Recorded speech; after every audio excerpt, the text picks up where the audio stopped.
खुलुमबाय गोजोन फुंबिलिनि गासिबो बड'लेण्ड बुब्लिनि अनसायगिरिफोरखौ बरायग्रोबाय।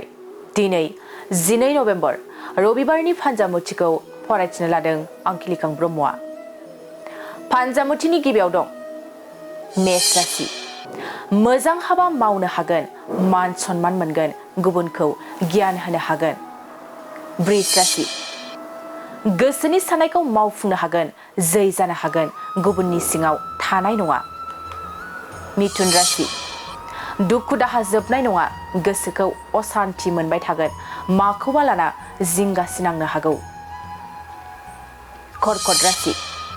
खामानि दामानिफ्रा जोबनाय नङा, देहाया मेंखांनाय मोनगोन, ओरैनो थानो गोसो जागोन। सिंह राशि। बिसि फिसायनि गेजेराव गोरोबलायनाय फैगोन, अनलायनाया बांगोन, सुखुयै समखौ नागारहरनो हागोन। कन्या राशि। जोबोरैनो गाज्रि सान जागोन, जानाय लोंनायाव सांग्रां जानाया मोजां, देहाया लोरबां जानो हागौ।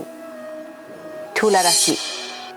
देहाखौ जोबोरैनो थाजिम मोनगोन, बेमाराव गोग्लैदोंबा मोजां थासारियाव फैगोन। वृश्चिक राशि। जेरावबो गोसो अरनाय नङा, गुबुननि सिङाव थानो गोनां जानो हागौ। धनु राशि। दिदोम सिरि हारसिं थाबाय थानो गोसो जागोन, मोनसे बाथ्राखौनो सानफ्लांबाय थागोन। मकर राशि। गोदान लोगो खालामना लानो हागौ, लामा दावबायनो हागोन, मोजां सान जागोन।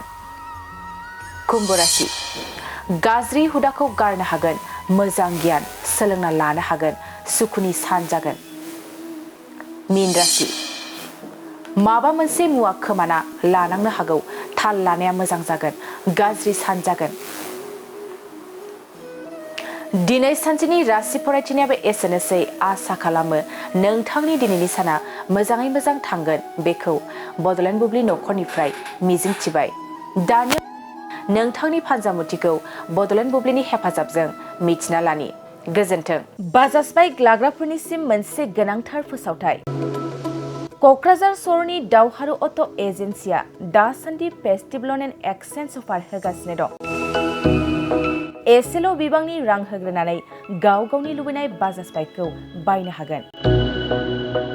बे सोलिफु फेस्टिभ ल'न एन्ड एक्सचेन्ज अफाराव बाजाज कम्पानिनि गासैबो मडेलनि बाइक जेरै पालसार, सिटि, प्लेटिना, एवेन्जार, डमिनार आरो गोदानै लन्च जानाय बाजाज मडेलनि पालसार N150 खौबो मोननो हागोन। बे सोलिफु फेस्टिभ ल'न एन्ड एक्सचेन्ज अफाराव गोबांद्राय नङा, आरसि इन्सुरेन्स लाफानानै 9,999 रां बेसेनावनो ल'एस्ट डाउन पेमेन्ट होनानै बाइकखौ लानो हागोन। नोंथांमोना क'क्राझार सहरनि दावहारु अट' एजेन्सिजों लोगोसेनो कारिगाव फेस्टिभ आउटलेट, दतमा फेस्टिभ आउटलेट आरो बडगाव फेस्टिभ आउटलेट ब्रान्च श'रुमावबो होबाय थानाय फेस्टिभ ल'न एन्ड एक्सचेन्ज अफाराव फैनानैबो लानो हागोन। मोजांसिन बाथ्राया बेसोबावदि दावहारु अट' एजेन्सि श'रुमनिफ्राय बाइक बायग्राफोरनो 5 लिटार पेट्रल आरो गंनै हेलमेटबो फ्रि एसुयार्ड गिफ्ट महरै हरनाय जागोन। अब्ला दानो बुकिं खालाम 6000399187 नङाब्ला 8822018193 जानबुं अनजिमायाव।